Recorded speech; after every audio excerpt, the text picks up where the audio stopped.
Panel 4, entitled International Cooperation in a Globalized and Digital World. This panel brings together heads and senior representatives of competition authorities who will discuss how international cooperation is adapting to digital markets, cross-border enforcement, and new policy tools. Please welcome our moderator, Mr. Axel Desmond, President of the Belgian Competition Authority, and our distinguished speakers, Mrs. Inge Bernards, Director for Strategy and Policy, DG Comp at the European Commission, Mrs. Fabienne Sirdet-Garnier, Vice President at the Autorité de la Concurrence, Mr. Mohamed Abouelaziz, Secretary General of the Conseil de la Concurrence of Morocco, Mr. Nuno Cunha Rodriguez, President of the Portuguese Competition Authority, and Mrs. Cindy Chang, Director of the Competition and Consumer Commission of Singapore. Axel, the floor is yours. Thank you. Thanks, everyone. And this is going to be a long day, I can see from the audience, but we'll start anyway. So yes, cooperation between competition authorities is extremely important. Why? Well, to give you an example, a company like Amazon, which when I was young didn't even or hardly existed, maybe to order a few books at that time, now it has a GDP which is nearly the same as the GDP of my or a turnover that is nearly the same as the GDP of my country, Belgium. So it gives you an idea of what we are facing in terms of types of companies. And we can ask ourselves a lot of questions about national competition law and how we should be structured and what we should do, etc. But in fact, we're facing companies that are everywhere, that are globally present. And that's why the theme of this particular panel, I think, was really important and reflects also a lot of the work and a lot of the time that we spent together to face these kind of companies. Because the problems that we are facing are, it's not only problems, it's also sometimes opportunities, projects, etc. They are the same. We are having exactly the same issues. And so cooperation between competition authorities, cooperation with the European Commission, cooperation with other jurisdictions outside Europe is extremely important. And so I'm very happy to have this panel, which is a very diverse panel, not only for genders, but also for countries. We have a very diverse panel with representatives from Singapore, with representatives from Morocco, and then we have also colleagues from Europe. So I'm really very happy about that. So whether cooperation, very important, whether it's on mergers, so I told you big companies, mergers, or cartels, because they often are transnational or international. So a cartel will, of course, be a secret project, but a merger will be a transnational project or a global project. And we need to cooperate to make sure that we are consistent with each other, make sure that business can also develop globally. So that's also why we are cooperating. And then comes also the new developments around digital markets, which I talked about Amazon already, but there the global aspect becomes even more important because the players, the digital players that the GAFAM and other players that we're talking about are by definition globally present. So the cooperation that we used to have on some of the deals, some of the multinational companies, now with a digital component has become even more important. And so the cooperation is therefore now critical. So let me first start by introducing Maria Teresa de Piedade Moreira, who you don't see on the stage today, but who will, because she couldn't come, but who has sent a video. And I will ask the technical team maybe to launch the video of Maria Teresa, and I will present her. She's the head of the Competition and Consumer Policies branch at UNCTAD, and UNCTAD, Nuno will talk a bit more about UNCTAD later, but she was a former member also of the board of the Portuguese National Competition Authority, and she was also Consumer Director General in Portugal. I'm Teresa Moreira, the head of the Competition and Consumer Policies branch of the United Nations Trade and Development, UNCTAD, and I'm very pleased to have the opportunity of congratulating the Hellenic Competition Commission for its 30th anniversary. and very thankful also for being able to share with you a few ideas on this important topic. We have been observing the generalization of competition law and policy across the world in the past decades. This has led to over 140 countries, including, of course, many developing countries and least developed countries, having adopted competition law and having established an enforcing authority. And this trend has also led to a number of regional economic organizations whose members are developing countries, namely in the African continent, but also in Latin America and Asia, to elect competition law and policy as a topic for action, for cooperation, for convergence at regional level. This shows the recognition of the contribution of competition law and policy for economic growth and inclusive and sustainable development, which of course from the United Nations point of view is a very positive development.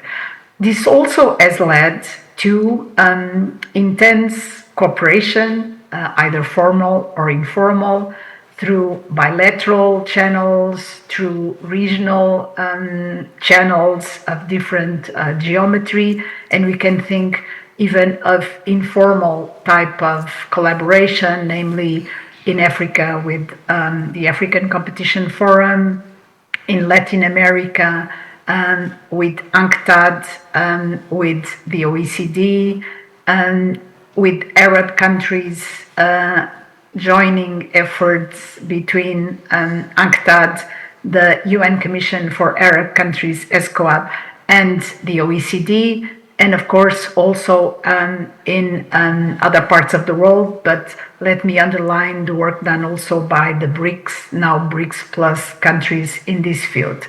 So this is a very flourishing and lively topic for most of the world, and we are very privileged from UNCTAD to be the guardians of the only internationally agreed instrument in this field, the UN Set on Principles and Rules on Competition, which celebrates this year 45 years. We are privileged that the set, of course, encouraged international cooperation and established the only truly international forum for discussions in this field, our annual Intergovernmental Group of Experts meetings on competition law and policy, and every 5 years our conference to review the mandate conferred by the UN General Assembly to UNCTAD in this field. So this is an area where we have been observing significant convergence despite different institutional regimes and sometimes even different substantive provisions. And I think this is very encouraging when we think about a globalized and a digitalized world. Of course, it's very important also for competition authorities to learn from each other, so sharing experience and intelligence when possible, namely within the framework of regional organizations or regional trade agreements, do joint investigations, joint market studies, because this allows especially the smaller, the less experienced, the more resource constrained to be able to benefit from the pooling of resources and also increase standing and leverage vis-a-vis big global companies, namely in the digital sphere. UNCTAD, of course, is very committed to promote all types of cooperation and assist all countries, but focusing, of course, on developing countries, and is very grateful to developed countries, more advanced competition authorities in supporting us in these exchanges, in these peer learning exercises. We see ourselves as the largest platform in all areas under our mandate. This, of course, includes competition law and policy, and we are happy to welcome and work together with other international organizations, regional organizations, and networks. I should say that we have an OECD coordinator to the IGE on competition law and policy and an ICN coordinator to the same meeting to allow that we get together, exchange views, and facilitate the consensus building that we are very proud of continuing to promote and having achieved even this year in the 9th conference on competition and consumer protection. I would like just to finish to tell you that, of course, that because we are also a multi-stakeholder, we have a multi-stakeholder approach, that we see ourselves as networking the networks, and we also tend to encourage the participation of academia, of practitioners, so that particularly developing countries, less experienced authorities can benefit from a research and development and from any other source of information and intelligence that they can find of use. I now would like to share a very short number of slides, the UN set and our recent relevant publications on digital markets, and also, of course, on the celebration of over 40 years of the UN set on competition. Thank you very much.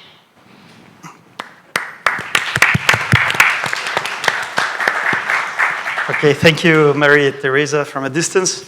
So the first set of questions that I would like to ask are about the tools that we have for international cooperation. So what systems do we use, what mechanisms do we use? And I will start with Cindy, as you're coming from Singapore, far away, and we have the privilege of having you there, here. Could you first tell us something about your agency? Because I'm not sure that everybody is familiar with the Singapore agency, so if you could tell us something about that. And then maybe tell us what you are using as tools in Asia in terms of international cooperation. Sure. Thank you very much, Axel. Also, thank you very much to Madam President Sharp and also colleagues at the HCC for having me. Really, this has been a wonderful conference so far, and you've been taking such good care of all of us. I would like to congratulate you for this super well-organized conference and also for your 30th birthday. So yes, Axel, to answer your question on just a quick sharing on what the Competition and Consumer Commission of Singapore does, CCS for short. We are slightly younger than the HCC. We just celebrated our 20th birthday last month. And we are also, I think, relatively smaller as an organization. We have 100 officers. But our mandate covers competition law as well as consumer protection. So only about 50 of us do competition law. And of that, 20 of us are lawyers, and then there are 27 economists on board with us. And on our competition law regime, we operate in an administrative system. So by that, what I mean is that we can issue our own infringement decisions, which are then appealed if the parties disagree to the Competition Appeal Board, and then possible appeals further to the High Court and so on. This is, would be familiar to you. I think the laws would be familiar to you because we are modeled very, very closely on the UK and EU competition regime. Yeah. Okay. And so tell us something about the cooperation framework. Yes, I would jump straight to competition cooperation framework. I would mention that we do work very closely with our overseas counterparts because cooperation is really, really important to us. And we do this through a variety of mechanisms and at global level as well as at the regional level. So, for example, we would like to be, and I think we would like to think that we are very active. We have been quite heavily involved in platforms such as the OECD, the ICN, as well as BRICS globally. Just recently, our Chief Executive, Alvin Koh, has been elected as a co-vice chair of the ICN. And we have also been co-chairing the advocacy working group from 2024. And at the regional level, Singapore has been an active contributor to the various initiatives and activities at the ASEAN level, the Association of Southeast Asian Nations. Just last month, we hosted the 11th ASEAN Competition Conference, and this is like a flagship event that brings together close to 200 regional authority leaders and industry leaders. And we did try to use that platform to explore how competition policy and enforcement can be harnessed to build a more resilient and inclusive regional economy.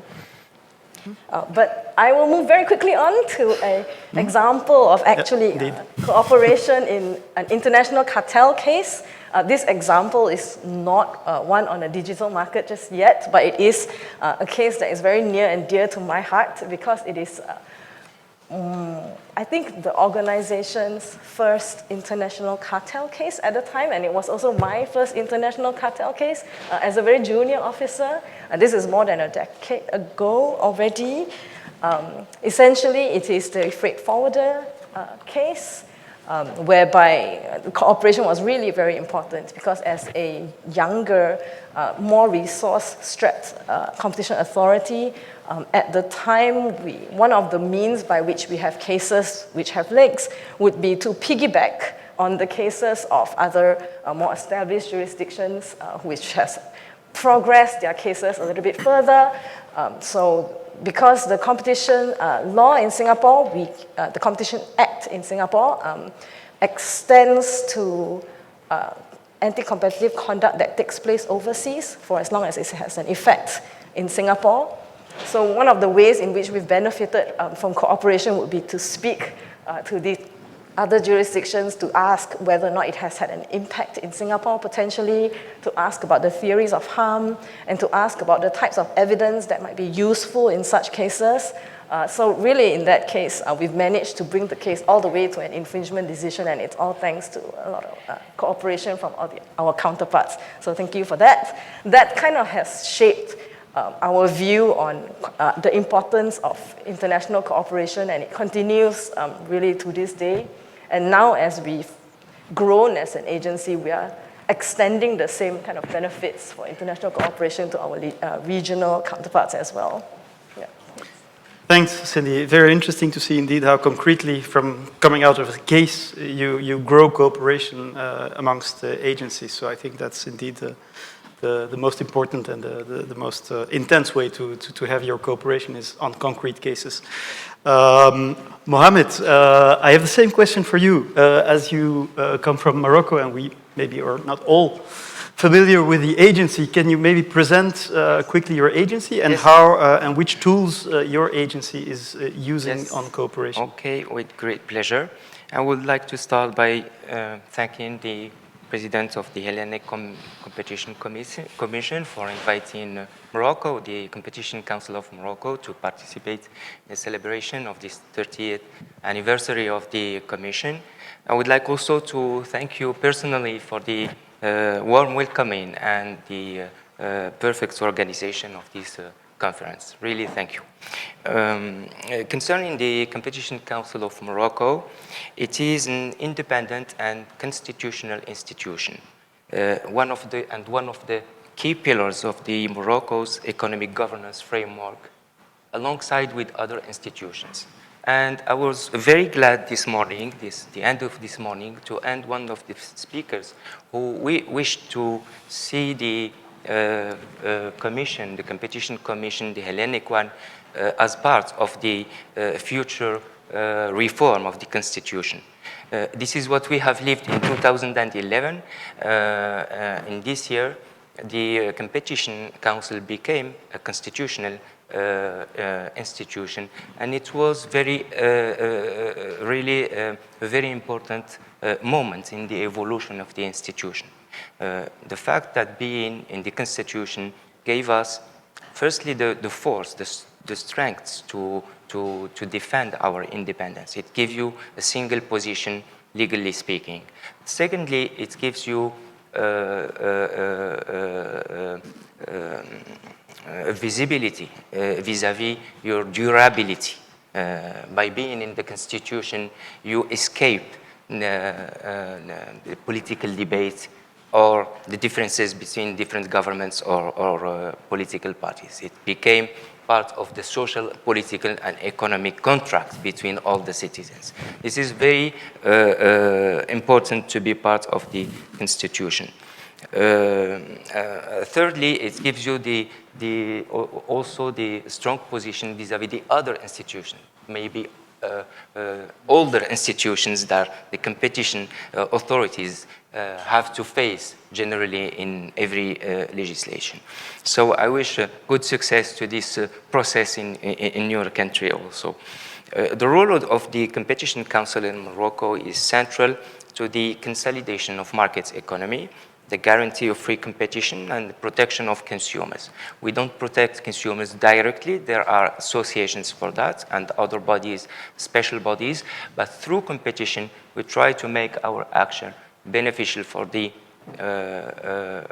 consumers and also for the operators, since competition reinforce their competitivity.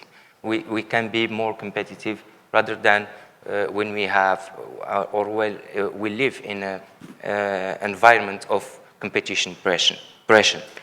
The Council's mission goes beyond merely sanctioning anti-competitive practices. The law in Morocco is the same as in Europe or in France. It extends to oversight, prevention, and the dissemination of a genuine culture of competition within the Moroccan economy. Its work is structured around three complementary pillars. First, enforcement of competition law, as in Singapore, by investigating, sanctioning anti-competitive practices, and also by controlling mergers and acquisitions. Second pillar, say advisory functions towards the government, the parliament, when each time we are asked to give our opinion, or based on our self-initiative. Third pillar, production of competition, promotion of competition culture among the government, the public institutions, and among also the enterprises. Institutionally, the Competition Council is composed of two major bodies, investigation services and decisional body. Those two bodies are independent from each other and they work independently. The investigation services, we are almost 80 people in the Competition Council of Morocco, 40 case handlers, led by general case handler, 12 members or commissioners, and the president and the secretary general. Of course, those bodies are assisted by administrative and technical staff who bring all the necessary backup to their work to achieve its mission. The Competition Council of Morocco has the decisional or the necessary tools, the decisional power, the investigative power, and the possibility of self-referral. Its decisions can be attacked or through an appeal at the competent jurisdictions in Morocco. This is what we can say about the Competition Council of Morocco. And the way you cooperate with other agencies, other countries, can you say a word about that? I should stress, before answering directly your question, I should stress the fact that digitalization and globalization has created a new model, as we all know, new model of production, of distribution, and of consumption. Digital market built on data platforms and now artificial intelligence has introduced new business models. And especially for young agencies like us, where value in this country, in this kind of markets, value depends more on access to information and control of data. This transformation has created fundamental asymmetry between global enterprises operating simultaneously across countries and continents, you have said it in the introduction, and national competition authorities whose jurisdiction remain territorially bounded and obliged to strict respect of national regulation and laws. This structural imbalance today represents a major challenge for competition regulators, questioning the ability of authorities to maintain fair competition in the face of actors with immense economic, financial, and technological power. I should add to this the fact that those actors are distinguished by massive network effects, complex optimization, algorithms, and unprecedented speed of adaptation that destabilizes traditional analytical frameworks of competition law. In this context, cooperation emerged as a tool, a main tool to face this kind of phenomenon, which brings challenges for authorities like the one in Morocco. In business understanding, to understand those businesses, in market definition, in market power assessments, and also in examining mergers. So cooperation emerged as a tool to achieve 3 goals for Morocco. Firstly, regulatory convergence. Secondly, capacity building, and also at the level of law enforcement. We can talk more in detail about those points. Thank you. So I will move to Europe now and start with Inge. So we have a specific framework in Europe. Maybe you can say a word about that, how we cooperate within Europe, within the single markets on competition. Yeah, with pleasure. But let me also first echo the thanks and the congratulations to the Hellenic Competition Commission, and to you, Irene, and to Hara for having us here at such a wonderful event. And thank you in particular for having me on a panel about international cooperation and cooperation in the European Competition Network. That allows me to also put to the fore and showcase how important your contribution as HCC is to that work. Starting with the European Competition Network, which is incredibly important for the enforcement of the European competition rules.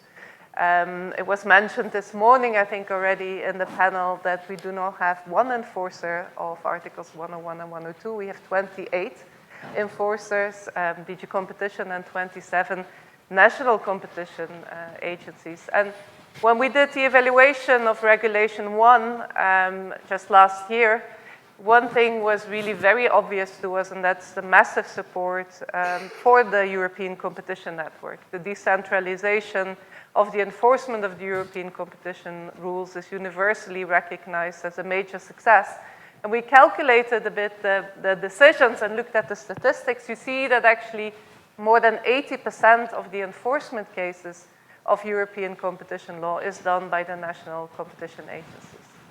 What I wanted to highlight here for a moment is on how this network is really a closely knit network between us, which doesn't depend on single points of contact in individual agencies. Yes, the network of directors general, the heads of the competition agencies, is very important. We meet twice a year. We'll be meeting next month again. And that's, of course, where the strategic impulses are given to the entire network when it comes to policy development, enforcement priorities, where we compare notes. But the contacts are taking place on a day-to-day basis between our case teams, whether that's on mergers, on cartel enforcement, or on other Article 101 or actually Article 102 enforcements. And our case teams talk to each other quite frequently. It actually starts by informing each other on the cases that we start to look into, so that there is transparency towards one another of the cases that we are looking into, so that other authorities see that, hey, we are looking into the same issues. Let's pick up the phone and see whether we can coordinate, for example, when we plan to do our dawn raids, or let's exchange information. And what is fantastic is that we have, of course, in the European Competition Network, no limitations to the information that we can exchange. We don't need company waivers to fully disclose documents and exchange them with one another. And that, I think, makes the cooperation on cases in the ECN quite unique in the world. Beyond cooperation on cases, we work together also on policy developments. This morning, there was a reference to sustainability agreements. I think that's a very good concrete example where some of the NCAs, including HCC, were front runners in looking into these issues together with Martijn and ACM in the Netherlands. And at some point we brought it together and we discussed how can we now create also more transparency for businesses out there on how we go about sustainability agreements under Article 101. And we introduced a new chapter on sustainability agreements in our guidelines on horizontal agreements that we discussed extensively also in the ECN. So we exchange a lot of expertise, best practices. That's very relevant on our day-to-day casework, but it also influences on how European competition instruments, such as our market definition notice or guidelines, are being developed. Because although these soft law instruments are in theory mandatory and binding only upon us as European Commission, they have, of course, a lot of implications also on how NCAs enforce their rules. So we find it important to create them together and to push them forward together. Thank you. So you talked about how we try to, let's say, have the noses in the same direction in Europe, and you have, of course, a very important role in that at the Commission, because you also, in your function, have an overview of the policy files. So that's Europe. But how important is it to have that same coherence? It's maybe challenging, but to have some coherence or coherence at the international level. And what do you see there as the tools that Europe uses to have this coherence? I think it's absolutely crucial to cooperate also beyond the European Union and to cooperate globally. There are various platforms. Teresa mentioned UNCTAD. There's, of course, also the International Competition Network, which by now has more than 140 agencies being a member of it. And I think what is really important is that the more we cooperate, the more we exchange expertise, the more we will also be developing these international standards of competition that you also, Mohammed, were referring to. And the OECD in particular is also doing extremely valuable work there. And what I wanted to highlight here is how important this is not only to our day-to-day work, because we are, of course, stronger if we can exchange expertise and if we are holding hands and confronting competition issues together. But I'm deeply convinced also on the advantage of that international cooperation for businesses. We talk about competitiveness a lot. We all want our economies to be competitive.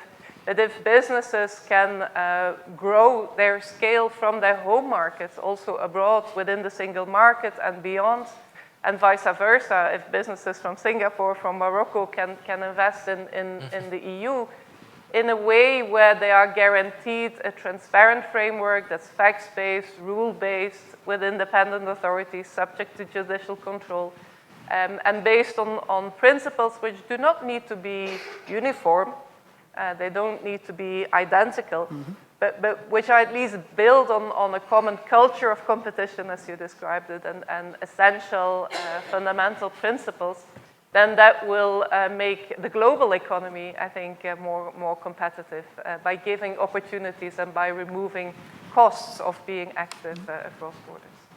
Thanks. So maybe a last question, maybe briefly on that, but the current climate internationally is quite tense, and we all see that and we know that. Where do you place competition law in that current climate? Is it part of that tension, or is it, on the other hand, an opportunity to maybe reduce that tension? Yeah. How do you see that? Well, I think it would not be correct to say that it doesn't have any influence on cooperation also in our community of competition agencies. But because of these common principles that I just mentioned, that competition policy is economic policy, that we are so much confronted with similar issues, that we are together trying to create and protect competition in markets which are often global, I think creates a climate in which it is very natural to cooperate, starting again from the concrete cases that are being presented to us. Again, if businesses engage in global mergers, And Cindy will be looking at them in Singapore, Mohammed will be looking at them in Morocco, we are looking at them for the European Union. It's in businesses' interest that we cooperate, and it's in our interest that we cooperate. And I think that creates actually space for us to keep this focus on doing our job and on the common ground between us that we discover there. And I think that I'm always moved even in the annual international competition networks where you hear everything going on in the world and big geopolitics, and there you meet in the room with more than 140 agencies from all over the world, and you're actually dealing with the same issues. And to have that conversation with an open mind and with mutual respect is, I think, very heartening and energizes me every time. Indeed, fully share that. So, thank you. Nuno, what's your take on that from a national competition authority's perspective? And maybe let me remind also that you have an important role at UNCTAD, so you may want to shed some light on that also. So what's your view on that? Thank you, Axel, but allow me first to thank President Irene Schaap and Vice President Hara Nikopoulou for the wonderful event, and congratulations for the anniversary of the Hellenic Competition Authority. So moving to your question, Axel, about first the role of the UNCTAD. We do know that nowadays, in terms of development of competition law and policy worldwide, UNCTAD's role may be perceived as parallel or even upstream to the work developed by the OECD and by the ICN. I have to remind people that the UNCTAD is truly nowadays the only global forum that you have when it comes to competition law and competition policy, because it was created under the umbrella of the United Nations. So countries such as Russia, nowadays they are part of the UNCTAD. It's the only forum where you have all these countries that are present there, both developing countries, developed countries. So it's really truly a global forum that allows mainly developing countries to get in touch with competition law and to raise awareness in those countries. And that's a way that competition can emerge in those countries, and with the right political and economic conditions flourish into a full-ground competition law framework. So in that sense, the UNCTAD bridges the global community of competition authorities and other relevant public institutions, linking technical dialogue with the broader goals of inclusive and sustainable growth, like Teresa Moreira said, so I'm not going to elaborate more on that. But looking at the OECD is more based on technical policy discussions, very cutting-edge issues, always based on legal and economic analysis. So again, whenever you go to another stage of developing your competition law and competition policy, then you have to look at the documents and the guidelines that are provided by the OECD. And finally, when it comes to the ICN, that's the place where the national competition authorities find the forum to actively cooperate in practice and the context of real and concrete procedures. I do like the ICN. Now I have a role over there at the ICN because it's the place where you get face-to-face in contact with other authorities, and you get to have the phone of people, so you can get in contact and to solve problems immediately. So it connects and forces directly the ICN. So all in all, these three forums positively concur in allowing competition enforcers and stakeholders to look at their national frameworks within the broader context of competition policy and law development. So moving to the second question, or the first question that you asked, Axel, about the Portuguese experience with bilateral cooperation. Well, here we see that there is a virtuous circle between the multilateral and regional international cooperation forums.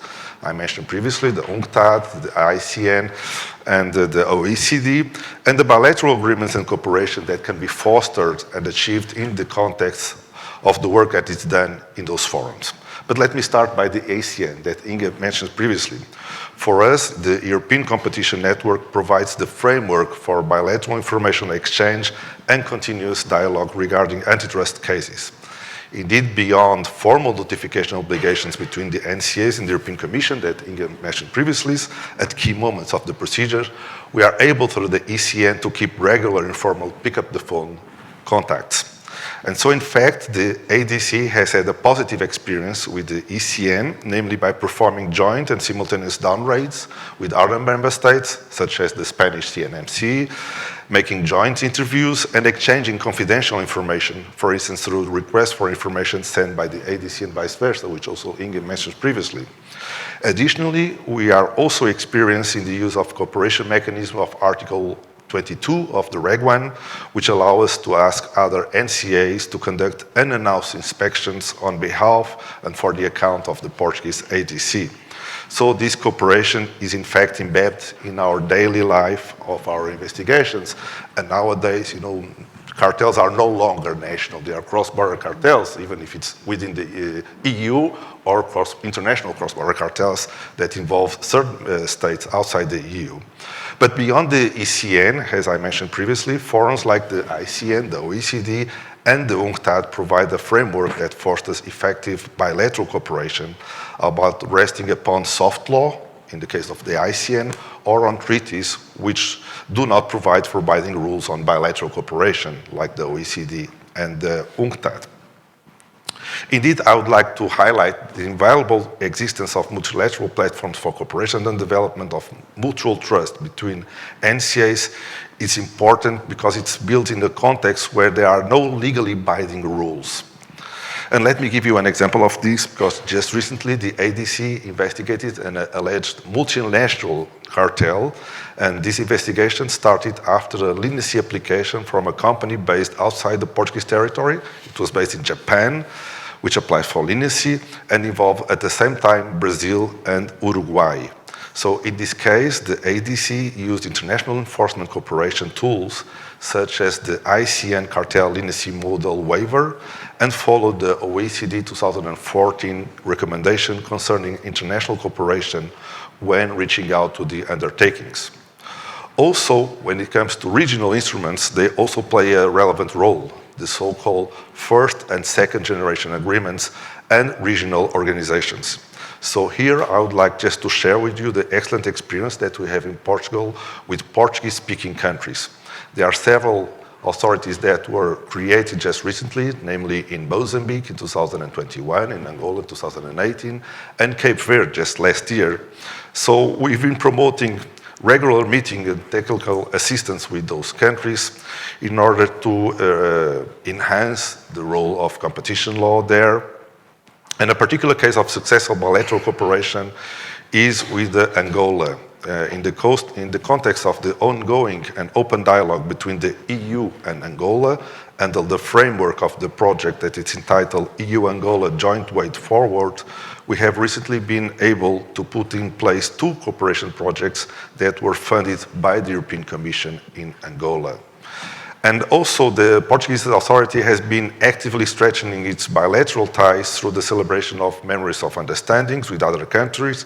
Just recently in Paraguay, in the context of the meeting between Portugal, Spain, and Latin American countries, we were able to conclude a MOU with Argentina. We have another one that was recently signed with Cape Verde.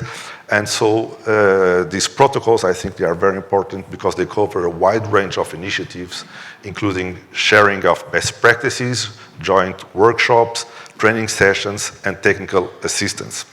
Let me just finish by a topic which I think is quite important, which is merger control. In this regard, and unlike the realm of antitrust in merger control, there is no legal basis for the exchange of confidential information between the NCAs within the EU. So even though cooperation between the NCAs may start even before exchange of confidential information, the effectiveness of their cooperation is also dependent on waivers from the notifying parties necessary for the NCAs to exchange and discuss confidential information. And so, to this effect, the ICN model confidentiality waiver offers a tool for swift and effective party cooperation. And in this context, the context of merger control, bilateral cooperation becomes particularly relevant. Over the past decade, nearly 20% of the mergers that were reviewed by the Portuguese ADC were also notified to at least one other competition authority. In fact, over 70% of these multi-jurisdictional cases involved parallel notification to both the ADC and the Spanish CNMC, and in these cases, close coordination was essential to ensure coherent decision-making, taking into account national market definitions and competitive dynamics. And Axel, I'll stop here. Thanks. It was quite an overview of practical cooperation indeed, and it shows how important it is for those in the audience that are thinking that cooperation is just empty words. Here you have an actual example of cases and practical files where this cooperation is actually bringing the fruits of the actual handling of those cases. So thanks a lot for those examples. I'll move now to Fabienne and maybe ask you to focus a bit on OECD. We haven't heard a lot about OECD. We have heard some things, but your president is also the president of the competition committee at the OECD. And please, if you could say a few words on the OECD. Yes, thank you. Like my fellow panelists, first, I want, of course, to thank the Hellenic Competition Commission, its president, its staff for the welcoming and the perfect organization. Happy birthday, 30 years. It's far from me. But I can say it's a crucial and very beautiful age, so enjoy. And for this topic, of course, I'm speaking on behalf of Benoît Cœuré, our president. As Axel said, I would just remind you that the history of OECD is deeply rooted in transatlantic cooperation. It succeeded another organization formed in 1948 by 18 European countries to administer American and Canadian aid under the Marshall Plan. And now its membership extends to 38 countries, well beyond Europe. The committee is widely recognized as a reference for technical excellence and strategic foresight.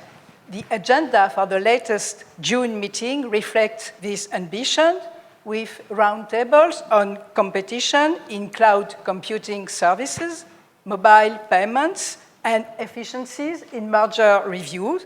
And later this year, on December, the committee will also turn to competition issues in AI infrastructure, including graphic processing units, AI accelerators, associated software and systems, and public supercomputers.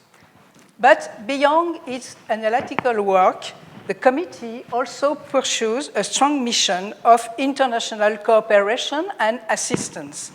One example, its program of voluntary peer reviews, which foster dialogue and mutual learning among authorities. 2 such reviews of Ukraine and Kazakhstan took place in June.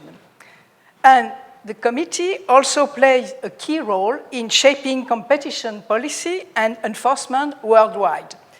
It does so by promoting, which is very important, global convergence of good practices through OECD recommendations, the organization's highest level legal instruments, which are periodically updated.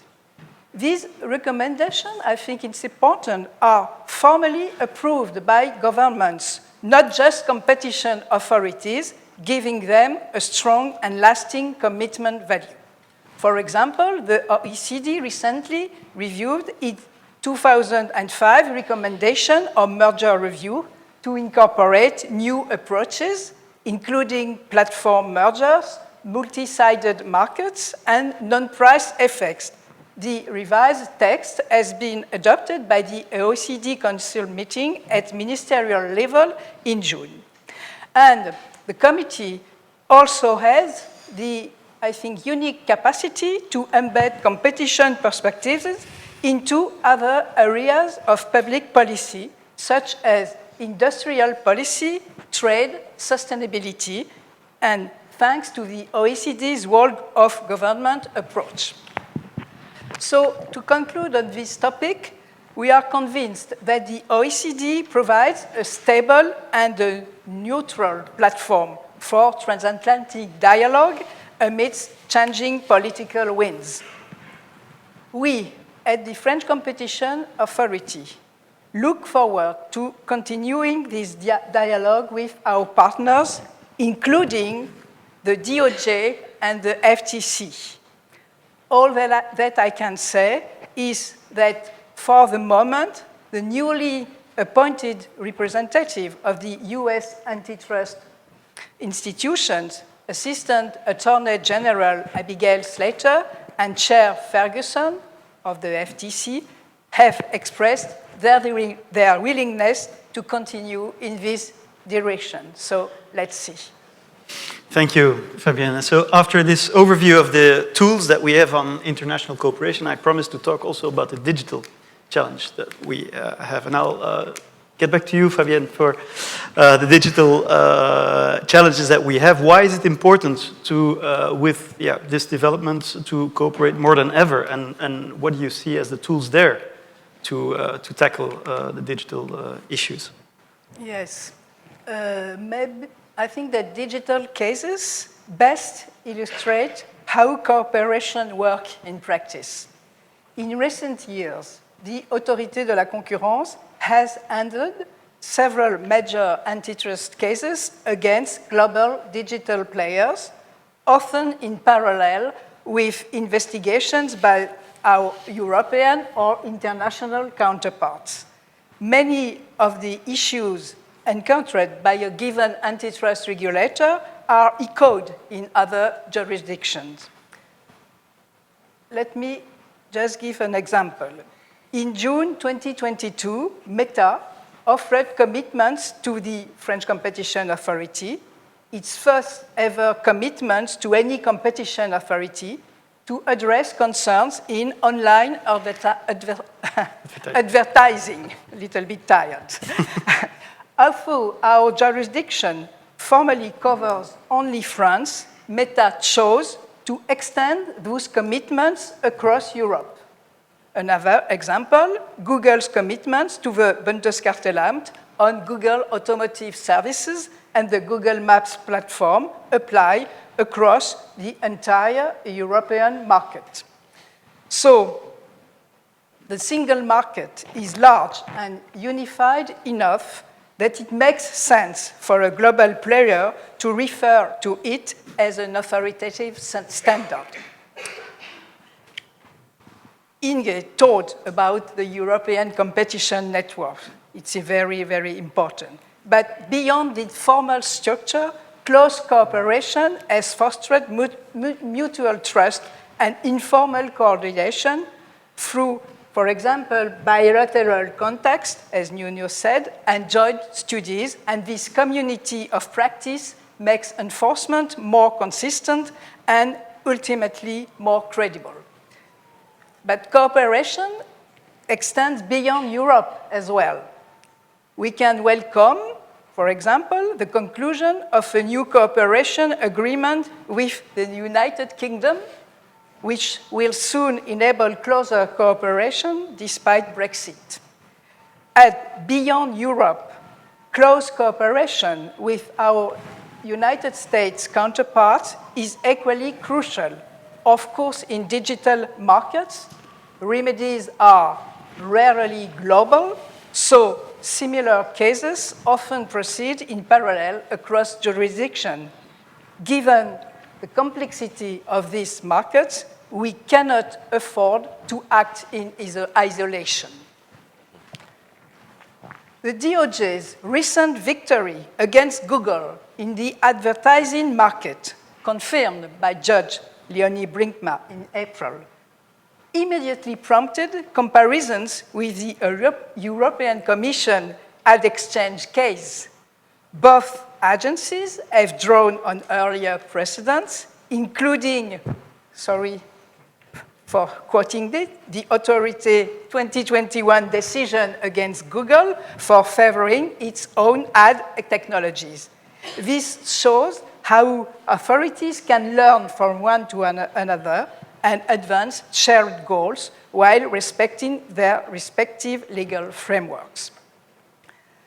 And now, as the Digital Markets Act applies, cooperation between national authorities and Commission has become even more critical. In every new digital case, we must decide early whether conduct falls under the DMA or under traditional antitrust rules. Our recent cases in France show that the space for national action remains wide, covering players, services, and behaviors beyond the DMA scope. Again, one example, in May 2023, we imposed interim measures on Meta in the ad verification sector. Interestingly, those practices could have been covered by the DMA had it already been in force. And just recently, we fined Apple $150 million for abusing its dominance in the distribution of mobile apps on iOS and iPad OS. We found that ATT framework pursued a legitimate privacy objective, but in its implementation was neither necessary nor proportionate to that goal. And finally, to conclude on this point, coordination is essential not only among competition authorities, but also across digital regulators as issues of competition, data protection, and consumer protection increasingly interact. Mm-hmm. Thanks a lot, Fabienne, for these examples. And let me move now to Cindy, back to Singapore, because you also have your digital cases, maybe not always exactly with the same usual suspects that we have, but still, you also have some of those cases which are quite similar to ours. Could you say something about it? Sure, thank you so much. So one of the largest digital players and technology startup companies in the Southeast Asia is a company called Grab. Grab is a developer of a super app for a variety of services, which includes ride-hailing, food delivery, and digital payment services. So everything is covered in one app. And Grab is headquartered in Singapore, but it is also currently publicly traded on the US NASDAQ. It has been involved in several of our enforcement cases, so while it's not a usual suspect internationally, it is a usual suspect for us. In 2018, it entered into a merger transaction with Uber, which I believe is a name that is more familiar to you here. So this transaction involved the sale of Uber's Southeast Asian business entirely to Grab in exchange for 27.5% of stake in Grab in return. So this transaction essentially resulted in Uber, which was at the time Grab's closest competitor in the ride-hailing platform, to just exit the Singapore market. So as a small market economy, we operate a voluntary notification regime for mergers, which means to say that there is no mandatory requirement for merger parties to notify their mergers to us. And we have no call-in powers as well. So it was up to Grab and Uber to notify us. So you would have thought that in a case as obvious as this, it would be obvious to them that they should come to us for, but for reasons unknown only to them, they chose not to tell us about it. And in fact, when we investigated and we looked into their internal documents, it would appear that they have already been legally advised on this, and they decided to apportion the risks of enforcement between them. So if there was, so there's a clause in their agreement that says if there was any financial penalty, it would be apportioned between them in these percentages. Yeah.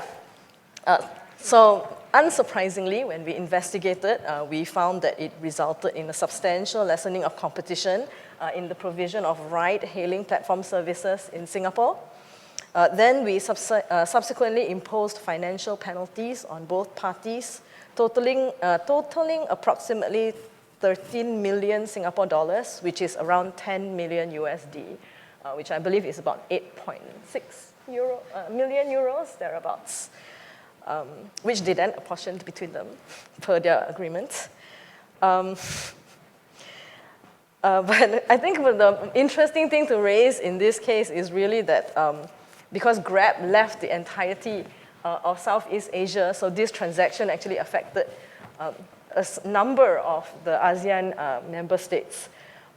And so because of this cross-border nature of this transaction, we did work very closely with our counterparts, such as the Vietnamese Competition Authority and the Philippines Competition Commission, and not so much exchanging of confidential information, but it was really, in this case, more about talking to each other about how one would define the market in a case like this, which was new to us back in 2018 as well. So it was particularly challenging. How do you define the market when this is an app that covers so many industries? It is even when, if you look only at ride-hailing, it is different in each market. Is it just Singapore? Is it regional? All of these issues, I think we benefited a lot from talking with our counterparts. And to add a layer of complication, I think the state of competition law development in the different jurisdictions were also at a very different state. We were dealing with some member states who did not and still do not have merger control powers. And so they were thinking of maybe dealing with it under abuse of dominance provisions, and we were talking about it. So much back and forth, but I think I also want to echo what Inga said, which is the fact that we were cooperating actually was beneficial to the parties themselves, because that involved a lot fewer requests for information, fewer requests for them to come down to your different countries to be interviewed, because we've already discussed some of these things. Anyway, long story short, in the end, we did help each other in sharpening our analysis. We discussed not just market definition and theories of harm, we also discussed appropriate remedies to impose. At the end of the day, I think we all imposed slightly different remedies, but we made sure that it didn't kind of compromise somebody else's position, as their investigation might still be ongoing and this. So I hope. Thank you indeed. It's a really interesting case, and it shows that when you have heterogenic systems in place, it's even more important maybe to talk to each other and to cooperate, because you have to find ultimately a solution also for business to go on. Yeah. So very interesting to hear that. Nuno, back to you. I wanted to talk to you because when we prepared the panel, we were talking about the Brussels effect, which is sometimes mentioned by commentators with regards to regulation, and not always in a positive way, by the way. Sometimes it's positive, sometimes it's negative. But I wanted to ask you, you were saying that you were seeing also a different kind of evolution than the Brussels effect. Maybe you can say a word on that with regards to the digital sector. Yes, thank you, Axel. Many times people talk about the Brussels effect. It's based on a famous title of a book by Anne Bradford that followed also the same title in the 90s by Professor David Vogel about the California effect. But that means that how the EU law is perceived by third countries worldwide. And I do think when it comes to digital markets, we're not seeing a Brussels effect, we see an extraterritorial effect of EU law. That it's indeed twofold, both at the level of regulatory legislation, the DMA, as well as at the level of competition law. So let me explain a little bit about this. On the one hand, the DMA establishes a broad subjective scope covering all essential platform services provided or offered by gatekeepers, even if the gatekeepers are located outside the EU, as long as those gatekeepers provide services to users, business or end users, that are established or located in the EU. So one might say that this is a territorial link which is valid and compliant with international law, and does act as a hook that ensures the expansion of the EU regulatory power in the digital economy. So in this context, the fact that designated gatekeepers have submitted unique and original DMA compliance programs may lead to what some refer as a reverse Brussels effect, to the extent that, on the one hand, these companies will seek more appropriate solutions for these programs to comply with the DMA in the EU, the so-called EU versions of their compliance programs, but at the same time, they might relax in other jurisdictions that they do not have yet similar legislation in place, the so-called non-EU versions. And you see that, for example, in South Korea, they are not go for DMA. In Brazil, they go to a DMCC similar to the UK legislation and not the EU legislation. So we have different types of, approaches to the digital markets worldwide. In any case, I believe that the DMA has been a very interesting experiment regarding the role of cooperation between all stakeholders. First, it is based on compliance first rather than punishment approach. Second, bilateral regulatory dialogues where firms and the Commission exchange information on the implementation of the DMA provide a lot of information to the Commission. And third, the workshops that were organized by the Commission where both gatekeepers and relevant third parties interact and discuss with each other about the nature and possible impact of obligations were and are very informative and have been a crucial way to gauge the possible impact of the obligations. So this kind of interaction and comparison have helped address information asymmetries and namely improve the design of remedies in digital markets. But now looking specifically at competition law and not to the DMA. As we know, the principle of territoriality is also present in the sense that it applies whenever restrictive effects occur in the territory of the EU. So in this realm, there is still a growing need to ensure close cooperation in what concerns digital markets, as by now the difficulties felt by competition authorities are well known. Those experiments around the DMA might, at this stage, provide helpful guidance. So the first difficulty that competition authorities face comes to mind is that potential competition often plays a bigger role in digital markets. Additionally, digital products and services are often integrated into the so-called digital ecosystems with strong interdependencies between each other. And this makes it more challenging to isolate the problems and to foresee how, for example, remedies will affect related markets. And moreover, digital platforms operate across borders and often have a very wide geographic scope, which may encompass ultimately the entire world economy. And this may limit the leverage of national competition authorities in imposing remedies. In fact, we have different types of economies, so small, medium, and big economies. And for smaller economies, but also for larger ones, there is always a risk that a platform may withdraw from the market in response to enforcement. And so this influences not only whether remedies can be effectively imposed, but also the type of remedies that can be imposed, and highlights the need for cooperation to ensure both consistent enforcement and remedies and avoid fragmented approaches.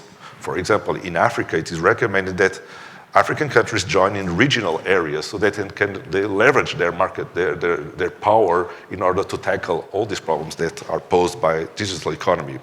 But allow me also to recall some lessons learned in recent years in the context of antitrust. First, sometimes behavioral remedies are not enough. Because of the asymmetry of information between companies and authorities, monitoring behavioral remedies is cumbersome and firms may find ways to circumvent them, changing the form of the conduct but preserving the effect. An example of these discussions is the well-known Google EdTech case that started with the Portuguese authorities, I'm always proud to say this, where the Commission has recently fined Google for favoring its own online displays advertising technological services. But interestingly, the Commission not only issued a cease and desist order, but also ordered Google to propose, within 16 days, remedies suitable to seize Google's inherent conflicts of interest. In this regard, the Commission seems to have already signaled its preference for structural remedies, namely divestments. And another recent example by the Commission is the imposition of behavioral commitments in the case Microsoft Teams, which will require efficiently and timely monitoring to ensure effective implementation. So just to wrap up, of course, cooperation among authorities is definitely needed in order to tackle all the problems that are posed by the digital markets nowadays. Thank you, Alex. Thanks, Nuno. So let me turn to Inge from a viewpoint of the Commission. So Nuno was talking about EU versions and non-EU versions, Brazilian version and what have you version. So is that something that is, that you would also see as the result of the Brussels effect, of the reversed Brussels effect maybe, or how do you see that? Well, the first comment I'd like to make on the Brussels effect is that we are not driven by the Brussels effect. Our mandate is very clear, which is to protect competition within the EU.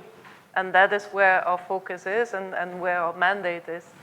But when I do travel internationally, whether it's again to Singapore, to Morocco, you know, further south on the African continent, to South America, I do often hear on how much competition agencies around the globe look at European competition law as inspiration. And I think this is due to a number of factors, you know, beyond our own credits or where I can take credit for. I think the first point is that the rules are clearly spelled out in the law, even in the treaty and constitutional law when it comes to Articles 101 and 102. And I see simply that those texts are very often very closely followed in other jurisdictions. The other point that authorities often mention to me is the transparency of our decision-making, to the extent that we not only have guidelines which advertise in a horizontal manner our methodology and how we go about issues, but also our decisions are extensively motivated, published. The case law of the court is published, available in many languages. So I do think that it's a reality out there, the Brussels effect when it comes to competition policy. But as said, that is not to take credit for it as an enforcer, because I think it's due to other aspects. Now, an element where I maybe want to take credit for it a little bit as an enforcer is precisely on digital, because the Digital Markets Act didn't come out of the blue. We had been enforcing competition rules in the digital sector quite intensely since the early 2000s. And I think we were probably amongst the first, but certainly not amongst the only ones.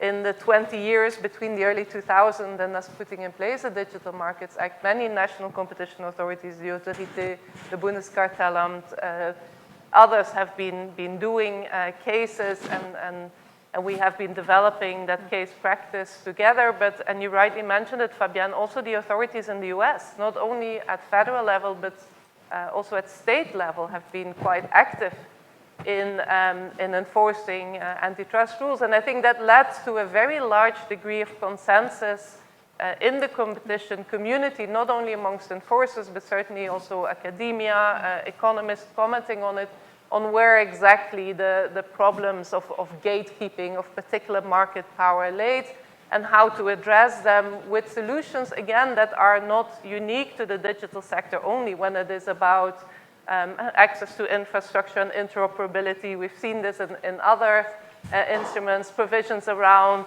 tying and unbundling, which again we have tried in our cases.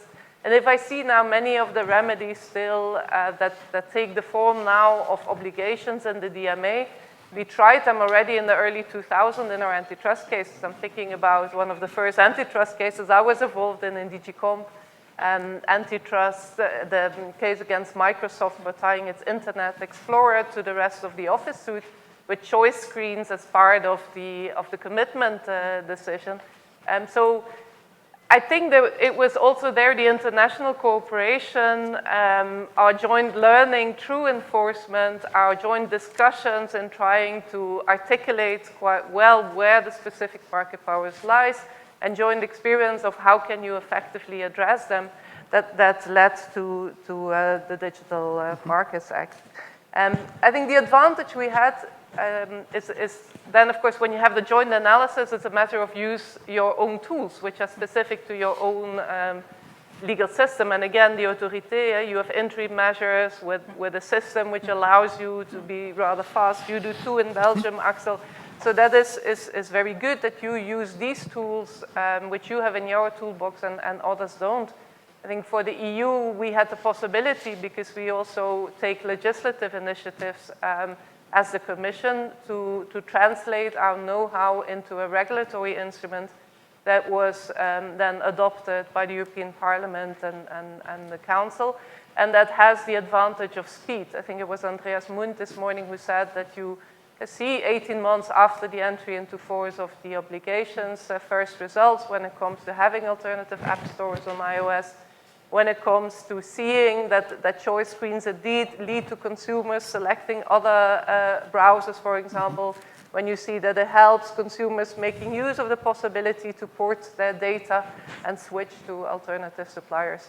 And I think that is an advantage that regulation in itself brings, but also the DMA brings, thanks to our sometimes painful antitrust enforcement experiences, yes, that it brings more speed into the system.